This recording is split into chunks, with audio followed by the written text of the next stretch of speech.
করতে হবে। জি আপা। তোমার একটা কাজ করো, তোমার যেখানে আছো ওখানকার এখন তোমার ইলেকশন চলছে, জি আপা। ওইসব তাদের ক্যাম্পেনিং এর সময় ওদের লোকাল যে ইলেকশন হচ্ছে সেখানে ক্যাম্পেনিং এর সময় তার সঙ্গে যোগাযোগ রাখা, ক্যাম্পেনিং এর সহযোগিতা করার সাথে সাথে মানে এই বিষয়গুলি জানায় রাখা, তারপর যখন মানে ওদের কাছে একটা সাপোর্ট নিয়ে আসা। জি আপা, আপনি আপা আমার ব্যক্তিগত অভিমত, আমার যেটা মনে হয় আপা, আমার সাথে সবাই একমত হবে কিনা জানি না, আমার মনে হচ্ছে আপা এবার রিপাবলিকানরা যাবে আপা, ট্রাম্প আবারও আসতেছে আপা। কারণ আমেরিকানরা তো আপা ব্যাপার আছে একটু নারী নেতৃত্বের ব্যাপারে, এখন তো এগুলা বলা যায় না, তো নিজেও বুঝেন ওরা হয়তো, আমার মনে হয় ট্রাম্প আবারও আসতেছে আপা, রিপাবলিকানরা আসলে আমাদের জন্য খুবই ভালো হবে আপা। আচ্ছা, না সে যে আসুক, আমার মনে হয় যে ওখানে প্রার্থী যে পপুলার জিতবে তার সাথে আমাদের একটা এখন থেকে তাদের ক্যাম্পেনিং এ থাকলে পরে তাদের সাথে যোগাযোগ হলে পরে ভবিষ্যতে কাজে লাগবে। জি আপা, আর একটা আপা যেহেতু আমি সবাইকে বলেও দিচ্ছি জি। যে যার যার এলাকায় যে যেখানে থাকে সেখানে, কারণ ওরাই ভোটারদের আবার গুরুত্ব দেয় তো। জি। আমাদের বাঙালি ভোটাররা তো যায় ভোট দিতে, বিদেশে তো কম যায়। জি আপা। আপা কষ্ট লাগে আপা, আপা আপনি যে মিডিয়াদেরকে আপা যে দিয়ে আসছেন আপা, এই মিডিয়াগুলো আপা আমাদের কাজ করে না আপা, কেউ সত্য বলে না আপা, আমরা কই যাবো আপা, আপনি আছেন আপা, আল্লাহ আপনার বাঁচায় রাখুক আপা, আপনি যেতেই আসেন আপা, আমরা আসি আপা, আমরা আসি আপা আপনার জন্য আপা। না না, আমি আমি কিন্তু আমাদের দেশের খুব কাছাকাছি আছি। জি আপা, খুব শুনে শান্তি লাগলো আপা। আমি অত দূরে নাই, আমি খুব কাছাকাছি আছি। জি আপা। আমি চট করে ঢুকে পড়তে পারি না আপা আপনার, দূরে নাই, আমি খুব কাছাকাছি আছি। জি আপা। আমি চট করে ঢুকে পড়তে পারি। না, এখানে নিউ ইয়র্ক মহানগরে আপা যারা আছি এমদাদ ভাই নেতৃত্বে আমরা মিডিল মিসিং করতেছি আপা, কিন্তু এলাকার পরিস্থিতি আপা খুব খারাপ, কামরাঙ্গীচরে বা কেরানীগঞ্জে আপা সকল নেতাকর্মী তো আপা হচ্ছে ওরা মানে একদম সবাই এলাকার বাইরে আপা, এখন ওদেরকে তো আপা আমি সবার সব মার্ডার কেস আর কিছু, সব মার্ডার কেস। জি আপা, এখন সবার বিরুদ্ধে মার্ডার কেস। হ্যাঁ, এখন আপা আপনি যদি বলেন আপা, আমি তো আপা এখান থেকে আমার এলাকার যে ছেলে পেলে আছে যেগুলো ছাত্রলীগ যুবলীগ, আমি যতটুকু পারি আপা সহায়তা করতেছি, আর আপনি যদি অনুমতি দেন, আমি যদি বলেন না তুমি এখানে থাকি ওদেরকে হেল্প করো, করলাম, আর যদি বলেন না তুমি দেশে যাও যে একটু ঘুষানোর চেষ্টা করো আপা, তাহলে করবো আপা, এটা আপনার সিদ্ধান্ত আপা। না এখানে বসে এখন সাহায্য করো, সেটা সবচেয়ে বেশি কাজে লাগবে। জি। জি আপা। আর পরে গেলে হবে। জি আপা। একটু দেখে নাও। আর আপা ওই যে আইনজীবীরা আপা দাঁড়াতে পারতেছে না আপা, এই বিষয়ে যদি আপনি কোনো পরামর্শ দিতেন আপা, তাহলে তো আপা একটু ইয়ে হইতো। না আইনজীবীরা যেতে পারে না, দাঁড়াতে পারে না, সেখানে করে।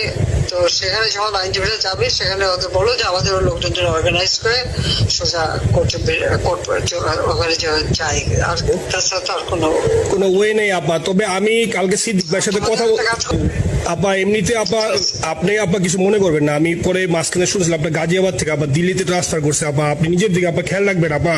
আপা আপনি আসেন আপা, ট্রান্সফার করছে, মানে একটা কোথায় ট্রান্সফার করছে? আমার ওই যে বাংলাদেশে আপা একটা নিউজ আসছে আপনাকে গাজিয়াবাদ থেকে দিল্লিতে নাকি ট্রান্সফার করছে আপনাকে হেলিকপ্টার দিয়ে, এরকম একটা নিউজ আসছে আপা। হেলিকপ্টার দিয়ে? জি, এটা নিউজ আসছে যায় যায় দিনে আপু, পরশু দিন আপা, ওই যায় যায় দিনে আপনার হচ্ছে ওদের অনলাইন ভার্সনে এটা ভিডিও দেখাইছে আপনাকে নাকি ওই যে গাজিয়াবাদ থেকে দিল্লিতে নাকি ট্রান্সফার করছে আপা। ভিডিও দেখাইছে, এটা কোন দেশের হেলিকপ্টার সেটা? না এটা না আপা, এটা ভিজুয়াল একটা হেলিকপ্টার দেখাইছে আন্তাজে, কিন্তু এটা নিউজ দিছে আপা, আপনি চাইলে আমি আপনাকে ভিডিওটা পাঠিয়ে দেবো আপা হোয়াটসঅ্যাপে। পাঠাইও তো, দেখবো না কি আজগুবি কথা বলে এরা। জি আপা, এটা তো নিউজ তো আপা দেখেন না আপা, খুব কাছে আছে আপা দেশে আপা এটা ইয়ে করেন, আপনি যখন নিয়ে দিবেন যে না তানভীর তুমি আমেরিকা থেকে দেশে চলে যাও, দেশে যে ওই কারমাঙ্গিচর কেরানীগঞ্জের ওইখানে ওই দলীয় নেতৃত্বের গুছাও ওইখানে কাজ করো আপা, আপনি বললে সাথে সাথে দৌড় দেবো আপা। এখন গেলেই দেবেন একখানা মামলা, করতে পারবে না, বড় এখানে বসে এই যে মামলা দিচ্ছে। জি আপা। আমার বিরুদ্ধে 113টা মামলা। জি আপা। সব জিনিসগুলি নিয়ে জি। আমার মনে হয় জাতিসংঘ থেকে শুরু করে সবার কাছে এটা বলা দরকার যে এটা কোন ধরনের কথা, একটা ফলস মামলা, মানে আমার পরিবারে কেউ বাকি নেই। জি আপা। যারা বাইরে বিদেশে চাকরি করে জি আপা। সবার নামে মামলা। জি আপা, সবার নামে মামলা দিয়েছে আপা। হয়রানি করার জন্য জি যারা একদিন হিউম্যান রাইটসের কথা বলতো, যারা অপোজিশন স্পেস দেওয়ার কথা বলতো, তারা জি। কই? তো এই কথাগুলি তার সামনে তুলতে হবে, বলতে হবে, এবং লোকাল লোকদের বলতে হবে। দ্বিতীয় কথা হচ্ছে, আমরা থাকছি এই দেশের যে অবস্থা ছিল, এখন তো দেশের অবস্থা যে খারাপ, ভয়ঙ্কর আপা। আবার সেই দরিদ্র সীমার নিচে চলে যাচ্ছে, জি আপা। মানুষের খাবার নাই, জি। সব বন্ধ করে দিচ্ছে, জি আপা। আর সব টাকা লুটে খাচ্ছে, ব্যাংকের টাকা সব লুটে খাচ্ছে। জি আপা। আপা আমি ফেসবুকে যেভাবে ইন্ডিভিজুয়ালি আপা, আপনি আসলে ফেসবুক তো চালান না বা দেখেন না আপা, ইন্ডিভিজুয়ালি ফেসবুকে আমি যেভাবে, আমার ফেসবুক নাই। জি আপা আমি জানি আপা, আমি ইন্ডিভিজুয়ালি যেভাবে ফেসবুকে আপা লেখালেখি করতেছি, আপনার কাছে যদি কোনোদিন আল্লাহ তাআলা আপনার কাছে নিয়ে যায়, সরাসরি দেখাইতে পারি আপা, আপনি আমার বুকে জড়াই ধরবেন আপা, এত বলতে পারি আপা। নাইসলি লিখতেছি আপা। একটা কথা তোমাদের জানা রাখি, জি আপা। ওই যে এখন খুব লাভাচ্ছে যে যারা মানি লন্ডারিং করছে, জি। গ্রামীণ ব্যাংকের যত টাকা জি। এই এত বছরে, জি আপা। ইউনুস কিন্তু গ্রামীণ ব্যাংক প্রতিষ্ঠা করেনি। জি আপা। গ্রামীণ ব্যাংক প্রতিষ্ঠা করছে এরশাদ। জি আপা। সে চাকরি দিচ্ছিল এমডির পদে। জি আপা। এমডির পদের থেকে গ্রামীণ ব্যাংকের 26,000 কোটি টাকা সে মানি লন্ডারিং করে বিদেশে নিয়ে গেছে। জি আপা। 26,000 কোটি টাকা, জি। যা দিয়ে সেই বিদেশের সোশ্যাল বিজনেস, অমক যত বিজনেস সব কত টাকা পায় থেকে। আপা এটা তো আপা দেশের মানুষ বুঝতেছে আপা, আপনি বিশ্বাস করেন আপা, দেশের মানুষ হারে হারে বুঝতেছে আপা। না, মানুষের বুঝে দিতে পারে যে অলিম্পিক মশাল ধরতে কত টাকা সে ডোনেশন দিচ্ছে, ওদের ডোনেশন লিস্ট খুঁজলে পাওয়া যাবে। জি আপা। তবে এবার যে অলিম্পিকে গেল, সেখানে কত টাকা ডোনেশন দিয়ে আসছে, জি আপা। ওদের ডোনেশন লিস্ট খুঁজলে কিন্তু নাম পাওয়া যাবে। জি আপা। ক্লিন্টন ফাউন্ডেশনে যে ডোনেশন দিচ্ছে জি আপা। নোবেলের আগে, সেটা কত টাকা ওখানে পাওয়া যাবে, জি। কারা কারা দিচ্ছে। মহাচর বৈশে এখন আমাদেরকে সব তত্ত্ব কথা শোনাচ্ছে, জনগণের গরিবের রক্ত চুষা টাকা নিয়ে বড় লোক হচ্ছে সুদ করে একটা। আপা আপনি বিশ্বাস করেন আপা, বাংলাদেশের মানুষ ধীরে ধীরে আপা বুঝতেছে, অনেকে আপা ওই সময় আবেগে গেছে আন্দোলনে, ওরা এখন আসলে কি ওরা সরাসরি বলতে পারতেছে না যে ওরা কষ্ট পাচ্ছে, কারণ ওরা তো তাহলে যে ওরা যে আন্দোলনে গেছে তখন আমরা চাপ দিয়ে ধরবো যে কেন গেছিলি, এখন স্বীকার করতে পারতেছে না আপা। তবে মানুষ আপা খুব কষ্টে আছে, বিশ্বাস করেন মানুষ আস্তে আস্তে আপা ভুল বুঝতেছে। আপনি ছাড়া আপা বাংলাদেশে কোনো বিকল্প নেই আপা, আপনি যেই বাংলাদেশকে যেখানে নিয়ে গেছেন আপা, আপনি আমরা আবার সব দেখি আপা, আপনি নিয়ে আপা লড়াই করবো আপা।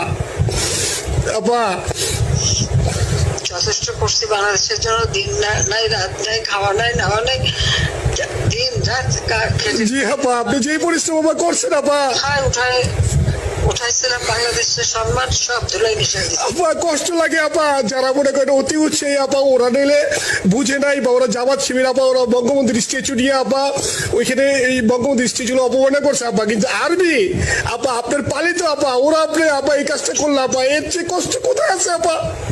এই কষ্ট কিভাবে বুঝাবো আপা? বুঝবে